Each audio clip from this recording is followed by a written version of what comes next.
We're here. We're here. This guy said, Maddie, what's cooking? What's cooking?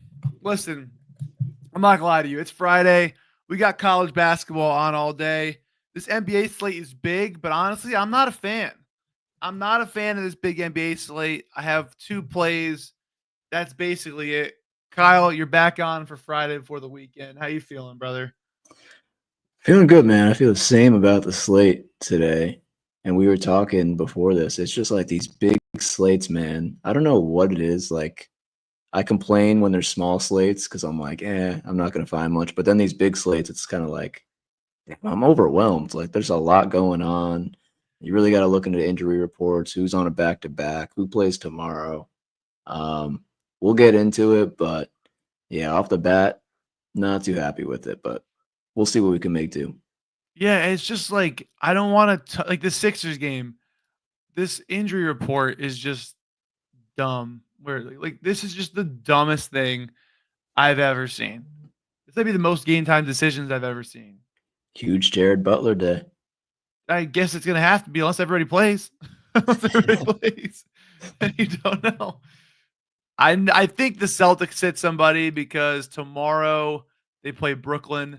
They probably sit someone there too. I wouldn't be shocked if they did the whole Jalen sits tonight, Jason sits tomorrow Yeah. bullshit that they've been doing. I assume Kristaps plays just because the Jazz just got fined. I think Kristaps may get fined, or they may find the Celtics if Kristaps doesn't play one of these games. So I do think Kristaps plays. But I would not be shocked if one or two people sit tonight versus Miami. That's just my 2 cents there. And then Jaren Jackson Jr., they have a back-to-back too. This is versus Cleveland, so it's two Eastern Conference teams. He's probably going to sit one of them. They're either going to sit. I don't think he comes back and plays in a back-to-back.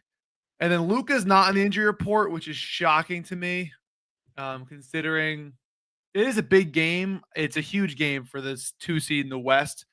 But I don't think he's a big back-to-back guy. LeBron's, I think, coming back soon. I just don't know. And then I do think Sabonis plays. I think he almost played yesterday. So there are a couple games to watch. The big thing for me, honestly, is like when you look at the totals, like 214 total, you have a 13.5 point spread for the Pacers, 10.5 for the Timberwolves, 11 for the Rockets, 14 for the Nuggets. It's like That's wild.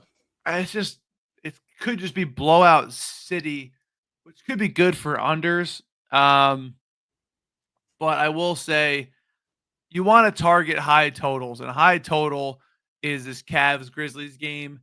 I love a lot of things about this game. I love a lot of props. So for me, um, I'm looking to go for a lot of overs here. I kind of wanted to play Jared Allen double double and Evan Mobley double double, just because I think that is highly possible. I think Evan Mobley's on triple double watch. You look at what happened in their last game. I think Evan Mobley almost had a triple double. Not almost, but you know what I mean? Like stuff the stat sheet. Almost did 25, 13, and 8. Huge total, like a 150 total here. Ja had 21 and 10. Jaren Jackson Jr., 22 points. Zach Edey looked lost. Tough matchup for Zach Edey. I'd probably fade him tonight. And then Mobley, 1 for 8 from 3, still has 25 points, 13 rebounds, and 8 assists. So honestly, if Jaren Jackson Jr. plays, I think Mobley at 1.5 threes is like plus 130 or something. I Yep. think that's a very good look because I do think Jaren Jackson Jr. is obviously one of the best defenders in the league. But no Donovan Mitchell as well. He took 3 without. I think he takes like 6 plus again. He has plus 180 actually on DK for 1.5 threes. I mean, he took 8. I know he hasn't been doing that well from beyond the arc, but he's been hitting 1 pretty consistently. 2 for 4, yeah, 1 for 5, whatever. 1 for 8 is that's just so many. I did play his assists at 3.5. I do kind of like his RA. I like his PRA. I think you can't go wrong with Mobley. This is the high pace game. This is a game that you have an injury to boost the usage plus a high total. This is if he goes under, you kind of just tip your cap. But this is just like a play where there's gonna be so many possessions. As long as it's not a blowout, which it shouldn't be. Are you playing this game at all? Have you looked at this game, or are you liking anything? Dude, I gotta get on my grind today because I gotta start looking. This is definitely probably the first game I'll look at. I know, like you said, Mitchell's out, so Mobley's a big target today just because of his volume without Mitchell. Um, yeah, I like the Zach Edey fade because I mean, Zach Edey's a foul machine. He could foul himself right out of this game, especially trying to go back and forth between Mobley, Allen. It's going to be tough for him. I know a lot of people are on Ty Jerome today too. I think that's a sneaky spot. He should get those minutes, especially if this turns into one of those games the Cavs start blowing him out. So that's definitely a spot to watch. But I think I like some of the 3-point lines tonight. I saw Ty Jerome, I think 1.5 threes was pretty solid. Grizzlies are just not a great team defending the three, so that could be a spot to look for. Yeah, actually, the more I talk about this Edie fade, I actually like it a lot. He wasn't even in foul trouble versus Cleveland either, but he's not going to top 25 minutes, I don't think. And I just think it's just a tough matchup. 5 shots he took. He did take 4 free throws, so like 7 shots he took. 9 rebounds, 25 minutes. I do think the rebounds is a little bit of the scary part. Maybe you just go points, but points line is just so low. I think it's under 8.5. I mean,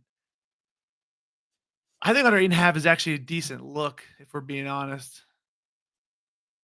versus this matchup. He only took 5 shots last time. It is a high total, but they're just the way this pace is going to be. I just don't think it makes sense to have him out there. He's just not quick enough, to be honest. I think they have to kind of go smaller. That's just my Yeah, 2 cents.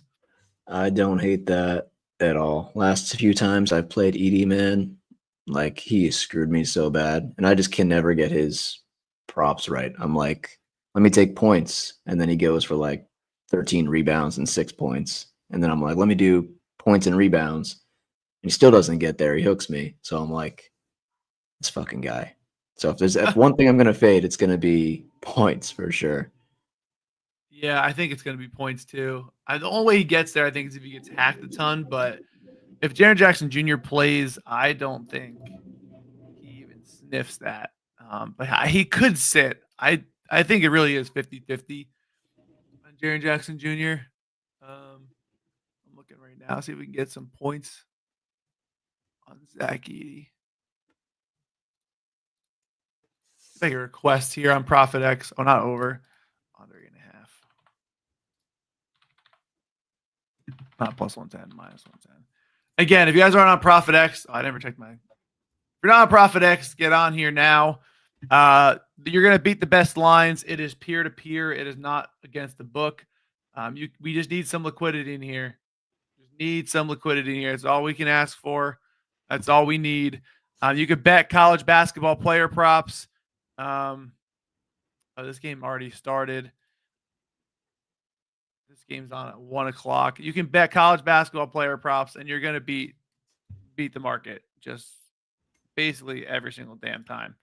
Try to see if we can find some in this Memphis game real quick. This is not a script. This is not whatever for those of you guys who are new here. This is just like every time you get the best odds. Corey Washington. There's some stuff there. Corey Washington on books is minus 110, minus 115. You're getting plus 118 here for Corey Washington. I mean, again, the biggest way to do it is if you were to bet 2 bets at minus 115 and went 1-1, you lose money on books. If you bet 2 bets at plus 115 on ProphetX for the same bets, you're profitable if you go 1-1. That is the best way to explain it. I sound like a broken record. You just got to find stuff with liquidity or make your own liquidity. Let someone else fade you. You got your work friend talking shit, this, and that. Put it up on ProphetX and let them fade you. That is probably the best way to do it, honestly, in my opinion. I'm looking right here. St. John's versus Marquette. I think I missed the jump on the early 12 o'clock games, but there's still some stuff here for Memphis. This guy forget 3 rebounds. Come on. Let me see what these odds are. Yeah, this is minus 125 on DraftKings, plus 100 here at ProphetX. I mean, it's just one of those things where you just kind of got to get it. You could bet on college basketball props for March Madness. It just completely makes sense. But we could talk NBA here. We'll talk more college on my show with Slop. There's going to be no props here for anybody else besides Luka, which is how it is everywhere. Do you think Luka plays today or no? That's tough. He put on a show last night and got those minutes. Yeah, I was watching that game last night. I was surprised JJ put him in at the end of the game when they were down like 17 points. It's the Bucks.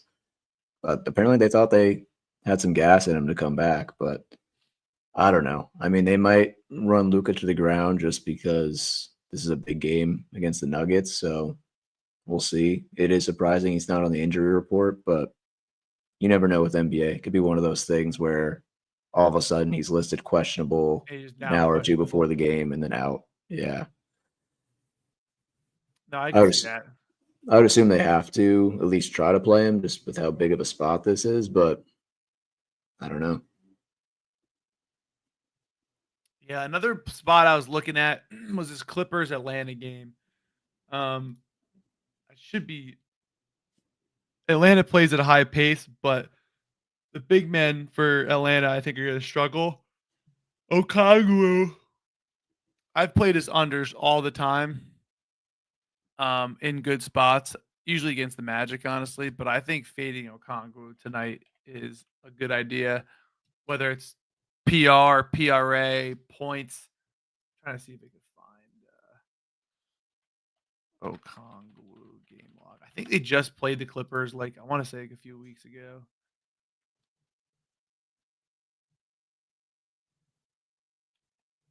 Do they not?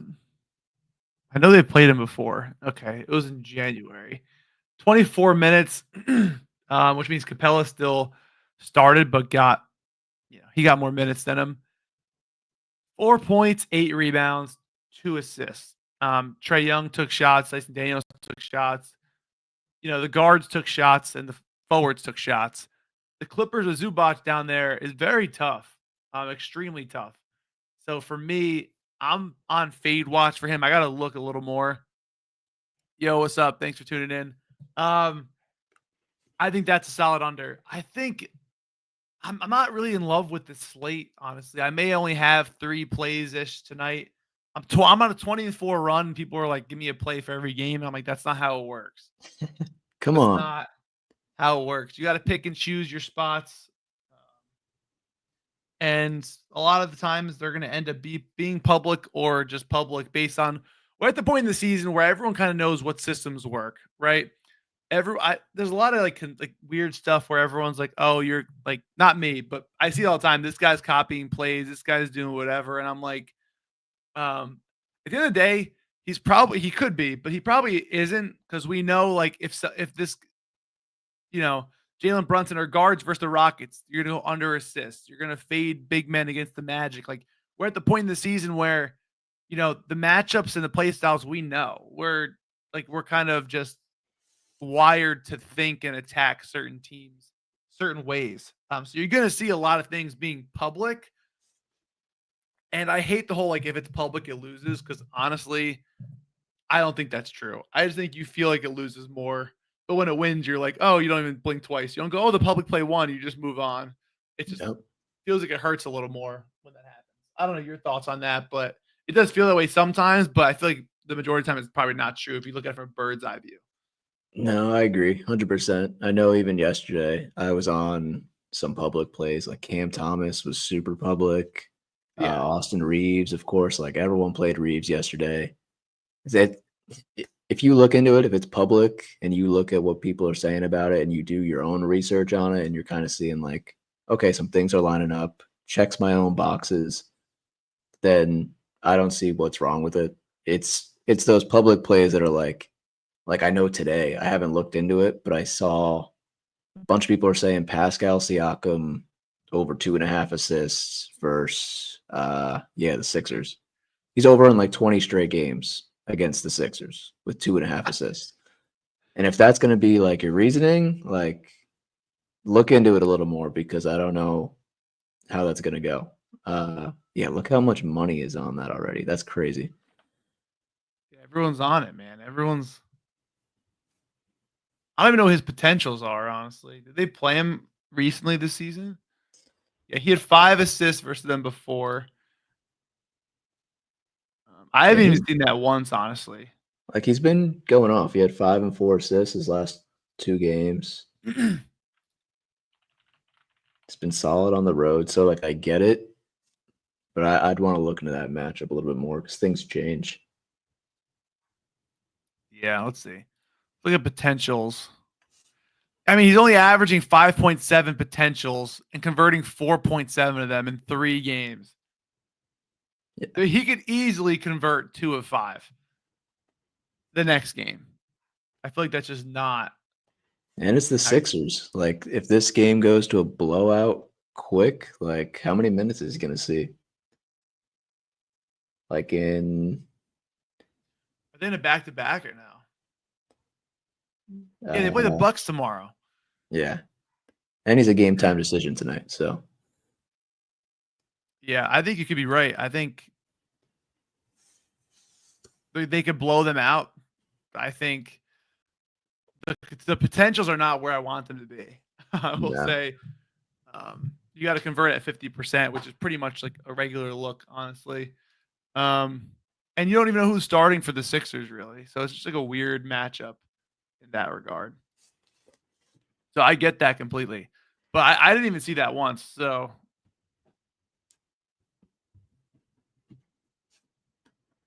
I guess it's just me. no, I mean, like, I get why people are. I'm not a big hit rate guy. I don't think I've put a hit rate in any of my plays recently, honestly. Like, I think it matters, obviously, but like I think it's solely like supplemental information rather than like the main reason for something. Yeah. That's my honest opinion. I like hit rate for the sole fact of looking at how he's like a player's done in similar matchups, not against the same team. So if like we're talking Jalen Brunson assists versus bad paint defenses, it's like what has he done recently against bad paint defenses? Always gone over like 5 straight against the worst paint defenses. It's like that's a hit rate I'll look at. But against like a team, when you're looking over multiple seasons, it's like that team's completely different. They change schematically in so many ways. I don't know how you can just bet on one player doing so well against a certain team when things change. I completely agree. I actually prefer not a hit rate and the volume being there. Yeah. Like I'd rather a guy like over like let's say his points is over 15 and a half, but he's taken 20 shots and gone 8 for 20 and just missed the line every time, or like 6 for 20. I'm probably betting his over just because I think he's going to get some regression that way towards it. Yeah. So for me, I think hit rate may actually be worse because I'm like, if this guy's hitting at this number and the volume's not crazy, he's probably due for a dud. Yep. I might actually fade this Siakam play. I'm not gonna lie. Well, the price is like minus 120 for the under, so yeah, I'm just not a fan, honestly. ProphetX still give you the best line. So I mean, I'm gonna be all over that for being honest. Let me see. I am curious about this Charlotte Hornets Spurs game. Now that De'Aaron Fox is out, Wemby's obviously out. How is I can't Castle? believe they lost both of them. Yeah, I think Fox, a lot of people knew that was coming because he's been dealing with it, and it was just time to shut him down. And I think they're just like, hey, let's give the reins to Castle the rest of the season, see what he can do. The season's lost anyways without Wemby, so I'm interested to see what he could do tonight. I think assists. I was surprised with the value on assists tonight for him. I know Chris Paul's in the mix, but He's got some good assist numbers with that Wemby and Fox, so that's one I'm keeping an eye on.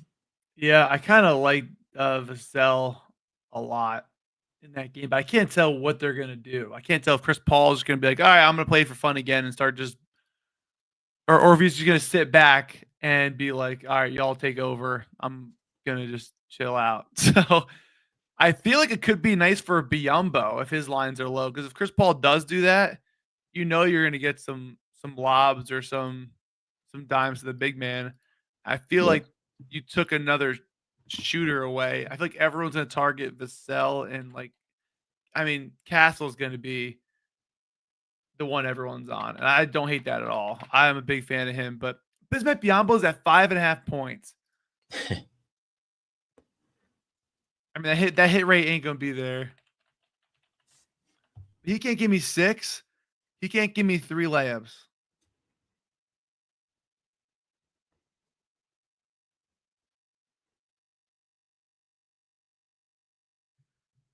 4-3. He apparently can't give us 3 layups.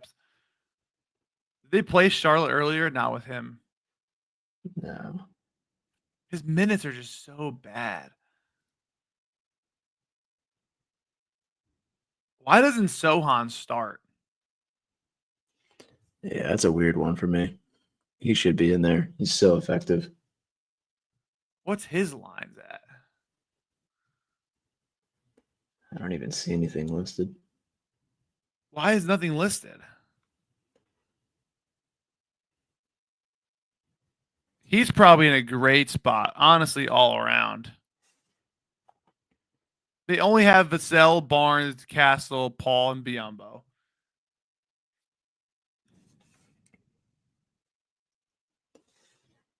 Yeah, I like Keldon Johnson too, if he gets some run, but Where are these lines, though? they're probably not going to list anything until right before game time. Yeah, you're probably right. You're probably right. I think we got to wait for some of these lines to come out, but I'm trying to think. I also realized Jokic, if they play a full game, he's gonna absolutely destroy the Lakers. Yeah. If he's facing Alex Len, that is, you might actually have to call it cops. That is gonna be brutal. He sucks. I watched him very close at that Lakers Nets game, and he missed everything, fouled everybody, couldn't grab a board. He couldn't defend last night at all. He can't. Like, Brooke Lopez went off. Yeah, I mean he's going to. That's just. I'm looking at a Zach Edey under. I'm looking at a possible Spurs player over. Who I'm going to target is TBD. I'm going to see what's if Sabonis plays or not before I make a bet there.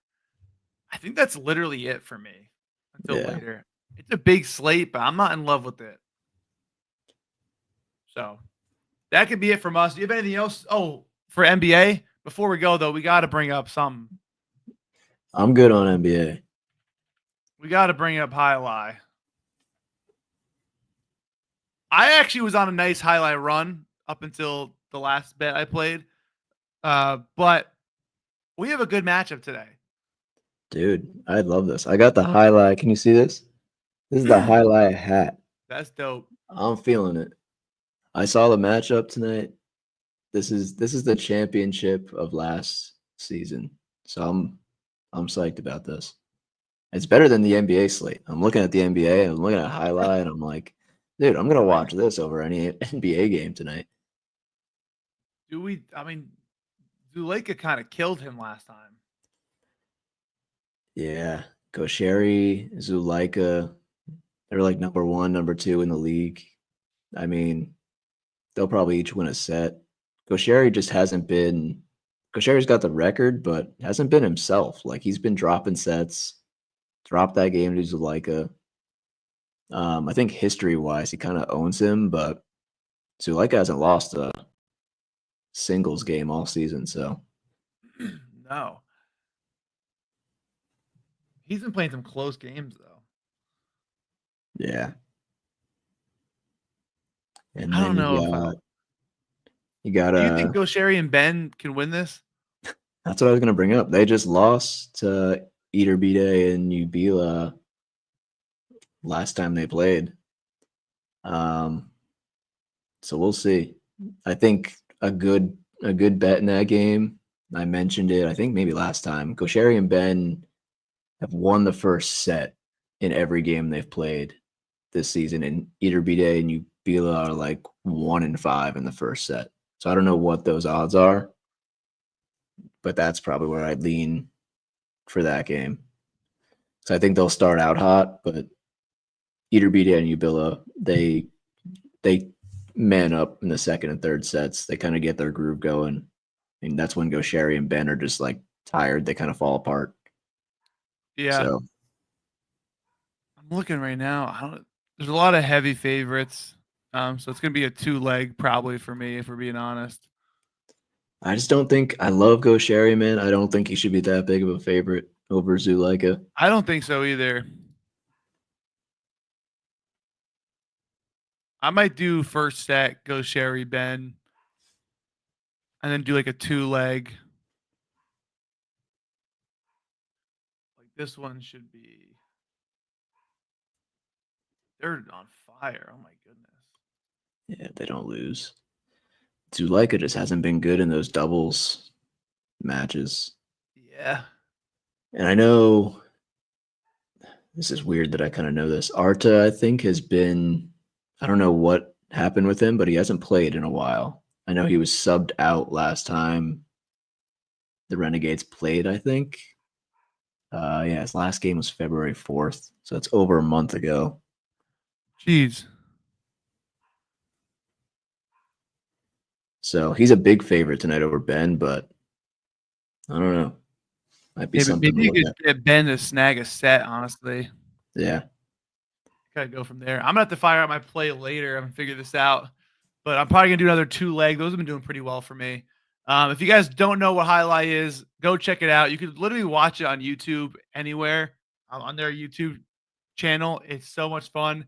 When you have money on it, it's more fun. It's basically like a racquetball, wall ball type game, but you have like a I don't know. I don't want to say the name of it because they're not gonna get it, but it's almost like a It's Cesta. yeah. But what would you describe that as? It's like a I don't even know. It's like I don't know. You can buy those like plastic ones at Walmart where you like throw the little wiffle balls yeah. It's in almost them, like you can catch it in there, and you got to catch it, and then you could you could fling it, and then it just slides right off, and like you could throw it like 100 miles an hour, so 150 miles an hour. But definitely go check it out. I'm gonna post my play on it later today. Guys, thank you for tuning in. Happy Friday. Best of luck on everything. Hope you guys have a great weekend. I'll catch you guys on Monday. Peace out.